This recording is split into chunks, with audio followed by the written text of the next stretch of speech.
Hello à toutes, on se retrouve aujourd'hui pour une nouvelle vidéo et cette fois pour le guide du journaling. Je reçois très souvent pas mal de questions sur le journaling, ce que j'utilise, où j'achète telle ou telle chose. Donc je me suis dit que j'allais vous faire une grosse vidéo avec absolument tout d'expliquer, tout de détailler, toutes mes refs, enfin en fait absolument tout ce dont vous avez besoin pour faire du junk journaling. J'ai essayé de penser à tout et de tout regrouper ici, donc j'espère que cette vidéo vous sera utile. Alors déjà pour commencer, j'ai pris une petite définition du junk journaling parce que pareil c'est un truc qu'on me pose souvent comme question. Alors, le junk journaling est une forme de scrapbooking créatif et artistique qui consiste à remplir des carnets à partir de choses récupérées, d'objets du quotidien. Le junk qui signifie déchets ou bric-à-brac en anglais. C'est une méthode sans règles strictes valorisant l'imperfection, le collage et la conservation de souvenirs, des tickets, des emballages, des lettres. Voilà rapidement pour la petite définition, ce sera plus simple qu'avec mes mots, mais en gros c'est vraiment quelque chose d'hyper facile. En vrai de vrai, vous avez besoin juste d'un carnet, c'est le seul truc indispensable, le reste vous pouvez juste le récolter dans vos journées, vos voyages, vos sorties, peu importe. Donc ça c'est vraiment le gros avantage du junk journaling, mais je pense qu'on est un peu toutes pareilles, on aime bien pimper le truc, donc forcément on rajoute des couleurs, des stickers, des washi tape, donc c'est de ça qu'on va parler aujourd'hui. Je garde mon téléphone avec moi pour ne rien oublier, mais du coup en premier, forcément ce dont vous avez besoin c'est un carnet. On me demande souvent d'où vient le mien, alors moi j'utilise ceux-là qui viennent de chez Talents, c'est les Art et Création, alors je sais pas quelle est la marque de ça entre les deux, mais je les achète chez Rougier et Play. L'année dernière, j'ai utilisé un rose. Cette année, j'ai utilisé un violet. C'est des carnets avec des pages vierges comme ceci. Mais c'est quand même assez épais. Si vous avez besoin de faire un petit peu d'aquarelle, ça passe. Moi, je les aime beaucoup. Il y a plein de couleurs différentes. C'est très pratique. Mais j'avoue que pour le futur, je vais utiliser ce type de journal. C'est un carnet qui vient de chez Sostrengren avec des petits carnets comme ceci indépendants que vous allez pouvoir changer et rajouter. Donc ça s'achète relativement partout. Alors les pages sont beaucoup plus fines, donc je pense pas qu'on pourra faire de l'aquarelle. Le format est également un petit peu plus fin, mais ça va être juste tellement pratique. J'aimerais faire un carnet par saison, comme ça à la fin de la saison, juste je l'enlève, je le range. Et dans mon sac, ça prendra pas de place parce que là, si je vous montre mon carnet de l'année dernière, il est juste énorme. Là, ça commence déjà à être un peu big. C'est pas de temps pratique quand tu fais du journaling à l'extérieur. Donc, je vais passer à ceux-là. C'est un peu un dupe de tout ce qu'on peut voir sur les réseaux, mais là, c'est pas du cuir et moi, je préfère que ce ne soit pas en cuir car je suis végane. Ensuite, mon deuxième indispensable, ça, j'avoue que j'en ai des dizaines d'avance parce que je ne peux pas. En fait, je ne fais rien sans, clairement. C'est de la colle, mais vous savez, sous ce format-là, trop pratique. Franchement, j'ai eu des dizaines de tubes de colle, ça ne collait jamais, ça se décollait tout le temps. Ça, c'est la seule chose qui me colle absolument tout. Donc trop pratique, j'en ai comme dit plein d'avance. Ça coûte moins de 1 euro chez Action. Ça se vide relativement très vite, c'est vrai, mais c'est un indispensable. Franchement, je colle absolument tout avec ça. Ça colle super bien, ça se décolle pas. Enfin, c'est vraiment trop pratique. Donc ça et le carnet, c'est vraiment les deux choses dont vous avez besoin. Vraiment des indispensables, mais sinon le reste, c'est vraiment accessoires. Ensuite, un de mes indispensables pour moi, mais encore une fois, ça dépend des gens. Vous n'êtes pas du tout obligé, c'est juste que moi j'aime bien mélanger les souvenirs avec des photos, mais c'est ces petites imprimantes portables. J'en ai deux. En premier, j'ai celle-ci, c'est une Canon Zoé Mini 2. Très pratique, ça fait des petites photos toutes simples, mais c'est vraiment très pratique. Ça fait ce type de photos là, toutes simples. Et en deuxième, j'ai la Instax. Donc là, c'est une imprimante pour les Polaroid. Ça fait de très belles photos, c'est très pratique. Vous voyez, j'ai celle-là juste ici. J'aime bien pouvoir changer avec les deux, avoir des formats plus classiques, mais c'est pas indispensable. Mais du coup, voilà, par rapport aux comparaisons des deux, on me demande souvent laquelle j'utilise, donc je vous réponds toujours celle-ci, parce que c'est vraiment celle dont je me sers le plus. En plus, les recharges sont quand même beaucoup moins chères. Ça, c'est 10 euros minimum les 10 photos. Là, on est sur du 30-35 euros les 50, plus ou moins, donc ça vaut quand même beaucoup plus le coup. Ça reste cher, ça reste vraiment un produit cher, parce que c'est des recharges d'appareils photo, donc forcément voilà. Mais je les ai tous les deux depuis plus d'1 an et franchement je m'en sers constamment et c'est trop pratique. Ensuite, on passe au washi tape. J'en fous partout, tout le temps. Je vous insérerai ici une photo de ma boîte parce que vous êtes actuellement posé dessus, donc je ne peux pas vous la montrer. C'est très satisfaisant. J'adore en acheter, j'adore en avoir. Je trouve ça magnifique. C'est tellement pratique, c'est tellement beau. Et ça va apporter un petit truc en plus, je trouve, à nos pages. Même si tu mets juste un ticket de caisse, tu rajoutes un petit washi tape coloré. Je trouve que ça change absolument toute la DA, donc vraiment j'adore. Vous avez des lots pour commencer chez Action pour 3 à 4 euros avec genre des dizaines de washi tape dedans. J'ai commencé comme ça, c'est très pratique. Vraiment, si vous voulez pas vous ruiner, vraiment commencez là. Maintenant, avec le recul, j'adore en acheter des tout seul selon les illustratrices. Il y en a plein qui en font et qui vraiment, genre, c'est ce que j'achète maintenant. J'achète plus du tout de lot à moins que j'ai un coup de cœur pour des washi tape, des couleurs, etc. Mais sinon, je préfère en acheter vraiment maintenant indépendamment. Vous allez voir, c'est un peu ma démarche d'achat pour absolument tout. Enfin, vous verrez après. Mais j'ai commencé avec des lots et c'était très très bien. Il y a vraiment énormément de choix.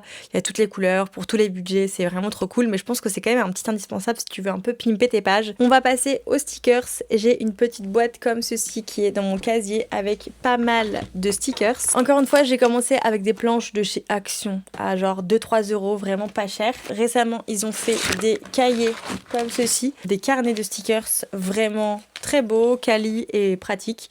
Donc c'est comme ceci, c'est genre je crois moins de 4 euros et vous avez énormément de planches différentes. Vraiment, c'est très pratique. Ils sont quand même très très cool, il y a du choix. Enfin vraiment, moi j'ai vraiment bien aimé. Ils sont assez petits, enfin en vrai c'est pour le prix c'est incroyable, c'est genre comme dit 4 euros le carnet de 70 stickers, ça vaut vraiment le coup. Vous avez aussi version lettres, enfin c'est excellent. Pour commencer c'est très très bien, si tu veux pas te ruiner franchement commence par plein de petites choses comme ça. Mais maintenant je privilégie vraiment les stickers d'illustratrices. Bon là il en manque plein parce que moi je me sers de mes stickers. Mais par exemple les stickers de chez Nani Craft Shop. Encore une fois c'est un nom que vous allez beaucoup entendre parce que je suis absolument fan de son travail. C'est tellement beau. Je pourrais tout commander dessus en fait tellement genre tout est parfait. Les stickers sont vraiment excellents. Vraiment c'est trop trop beau. J'ai toute une petite collection comme ça de plein d'illustratrices différentes que je mets là-dedans. Donc là c'est vraiment que des stickers de plein d'illustratrices différentes que j'ai reçues, que j'ai achetées en convention ou peu importe ou directement à l'illustratrice. Vous voyez j'ai vraiment plein de choix. Enfin c'est excellent. Si vous voulez commencer pour découvrir le travail d'une illustratrice, vous pouvez commencer avec les snail mail. Donc les snail mail, c'est un courrier qu'on reçoit tous les mois. Et il y a vraiment maintenant beaucoup d'illustratrices qui proposent ce service. Et en gros, pour une dizaine d'euros, vous recevez chaque mois un sticker, une petite carte, enfin plein de petites choses de cette illustratrice en question. Ça vous permet de découvrir son travail sans forcément devoir faire un choix. Ça vous fait, enfin là, vous voyez, il y a plein de stickers qui viennent de mes snail mail. Donc là, ça commence à s'accumuler. Ça vous fait chaque mois des petites découvertes comme ça d'illustratrices. Il y a aussi des snail mail qui proposent des planches. Donc là, par exemple, c'était une illustratrice américaine à homme qui proposait des petites planches comme ceci, enfin incroyable. Ça c'est dans une boutique de stickers également, enfin à Londres, mais j'ai vu qu'il y en avait également dans une papeterie à Lille. C'est en forme de timbre, enfin vous voyez j'ai vraiment plein de trucs différents. Chez Emma aussi, il y a pas mal de stickers cool, genre Miffy ou autre. Vous avez également des livres de stickers qui existent comme ceci, donc là j'ai celui de Zoé de las Cases. C'est des livres absolument géniaux avec des stickers à l'intérieur, mais regardez-moi cette DA. C'est genre dessiné. Il y a énormément de livres comme ça qui existent. J'ai été coupée, je sais pas si ça va se voir, mais si jamais il y a une petite différence, c'est normal. Donc je disais que ces carnets-là, il y a vraiment plein de modèles différents, de plein de créatrices différentes. C'est un peu plus cher que tout le reste. Là, on est, je crois, entre 20 et 30 euros. Mais c'est vraiment un très beau cadeau. C'est, je trouve, génial. Et encore une fois, il y a plein de choix. Toujours dans les stickers, en termes de rangement, j'ai cette petite pochette-là, ce petit classeur qui est très pratique. Vous avez été beaucoup à me demander où est-ce que je l'avais acheté. Donc je vous mettrai tous les liens en barre d'infos. Ça vient de chez Amazon. Vous avez les classeurs comme ceci et en fait à l'intérieur plein de recharges comme ça, enfin de pochettes. Il y a en forme de x4 comme ceci, en x2, en zippé comme ça, enfin c'est trop pratique. J'ai aussi des pochettes comme ceci que j'achète chez Bureau Vallée. Ça c'est plus quand je suis en déplacement, pour les emmener avec moi je me mets une sélection dedans, mais vous voyez tout est en vrac, alors que là tout est rangé, donc c'est vraiment très pratique. Ensuite on va passer à un truc que j'aime énormément, qui pour moi est vraiment chouette. J'avoue que je fais pas trop de pages sans ça, c'est tout ce qui est fond, tout ce que vous mettez en premier sur vos pages tout simplement. J'adore ceux de chez Nani Craft Shop encore une fois. Donc c'est des petits carnets comme ceci, je trouve que le format est parfait. Et en fait, chacune des pages a un motif différent et des motifs vraiment très beaux. J'ai aussi acheté cette petite boîte de chez Cultura qui est également très pratique. Dedans, vous avez plein de fonds différents. Il y en a vraiment énormément, je crois pour moins de... Je crois que c'était 6 €, un truc comme ça. J'avais adoré parce qu'il y avait des pois. J'ai une très grande passion pour tout ce qui est à pois. Donc pois rose et aussi à carreaux. Donc en fait, il y a tout ce qu'il y a dessus là, tout ce qui est présenté devant. C'est tout ce qu'il y a dans la boîte. C'est vraiment pas cher, il y en a beaucoup. Et je trouve que c'est très pratique pour le coup parce que ça se met dans une boîte. Parce que ça peut vite être relou les carnets. Vous coupez un petit morceau et vous savez pas où mettre le reste. C'est pour ça que j'adore ceux de chez Nani Craft Shop parce que le format est juste parfait. J'ai également acheté celui-ci chez Flying Tiger. J'adorais ces deux-là. C'est très beau. Le format est ok. Tout ce qui est A4, ça va. Tout ce qui est plus grand, je ne veux plus. Mais tout ce qui est A4, c'est ok. Chez Emma, du Miffy également. J'aime un petit peu moins la matière parce que c'est en glacé, vous savez. Donc c'est pas tant pratique, je trouve, pour mettre en fond. Je préfère quand c'est un format papier. Et pour tout ce qui est en vrac, j'ai acheté cette pochette-là chez Action pour moins de 1 €. Et je mets du coup toutes les chutes de fond. Sur certains sites de papier peint, je vous mettrai les liens en barre d'infos, vous pouvez recevoir des échantillons gratuits. Donc ça vient de chez Little Green. Et en gros, vous faites une petite sélection et vous recevez dans une enveloppe des papiers comme ça, donc très pratique, en très bonne qualité. Chez Faro Ball aussi, donc ceux-là, ça vient de chez Faro Ball. J'ai comme ceci et comme ça. Et comme dit, pareil, très pratique pour les fonds et puis c'est gratuit. Ensuite, en termes de stylos, parce que bon, des fois, on fait des petites écritures, donc c'est quand même pratique d'avoir des stylos. Moi, mon préféré pour l'instant, c'est celui-ci. Donc c'est les Pigma Micron 04. Je les achète un petit peu partout. Il y en a chez Cultura, là je les ai pris au furet. J'adore écrire avec, je trouve que ça fait une belle écriture directement. L'écriture résiste à l'eau, donc très pratique. J'aime bien également faire des petites écritures en couleur dans mes carnets. Donc pour ça j'utilise les Crayola.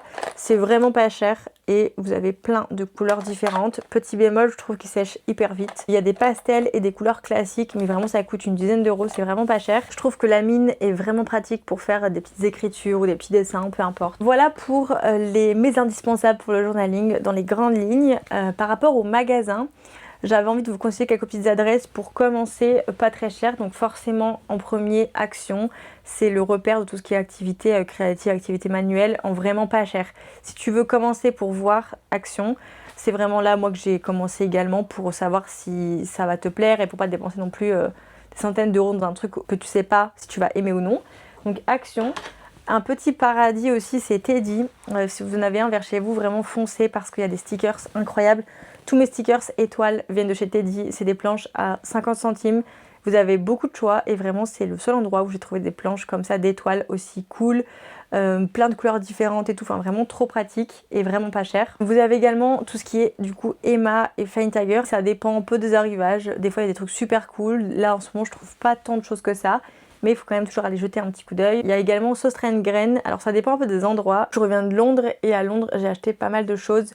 En termes de papeterie, il y a énormément de choix, des tampons, des crayons trop cool, enfin il y a vraiment beaucoup de trucs. Moi à Lille je trouve qu'on n'a rien, mais si vous en avez un vers chez vous, allez quand même voir, on sait jamais. Et sinon forcément vous avez tout ce qui est sur Insta, donc tout ce qui est illustratrice. Je vous conseillerais toujours Nani Craft Shop qui fait vraiment des merveilles. Et sinon, il faut regarder un petit peu dans vos villes. En fait, si vous avez des magasins de stickers, nous à Lille, on a la boutique 123 Dièse. C'est un paradis, vraiment. J'y vais vraiment très souvent, j'aime énormément. Vous avez un énorme choix de stickers, de tout en fait pour faire du journaling, de plein d'illustratrices différentes. C'est ça qui est cool aussi, c'est que vous pouvez tester plein d'illustratrices. On a aussi Atelier Kumo à Lille qui est excellent. Donc là c'est moins des petites illustratrices mais plus de la papeterie un peu plus connue. Il y a, vous savez, les pinces Penko, les boîtes Toyo Style, enfin un peu tout ça, des petits carnets trop cool. Il y a vraiment beaucoup de choix également, c'est un peu plus large. Sinon comme dit, suivre vos illustratrices préférées sur les réseaux et elles ont toutes plus ou moins un endroit où commander leur création et vous pouvez du coup vous faire un peu de collection comme ça. Moi c'est ce que je fais maintenant. J'avais envie de vous parler de petits plus, c'est pas une catégorie en global, donc j'avais envie de vous parler de petits plus. Par exemple des petits ciseaux crantés comme ceci. C'est encore une fois pas indispensable mais moi j'aime trop, je trouve que ça apporte un petit truc un peu différent.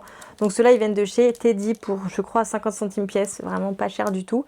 donc des petits ciseaux crantés. Vous avez également, ça c'est un peu mon obsession du moment, c'est tout ce qui est machine comme ça avec des trous. Donc là en forme d'étoile, en forme de cœur. Les deux viennent de chez Teddy. Il y a celle-ci qui vient d'Amazon en forme de timbre.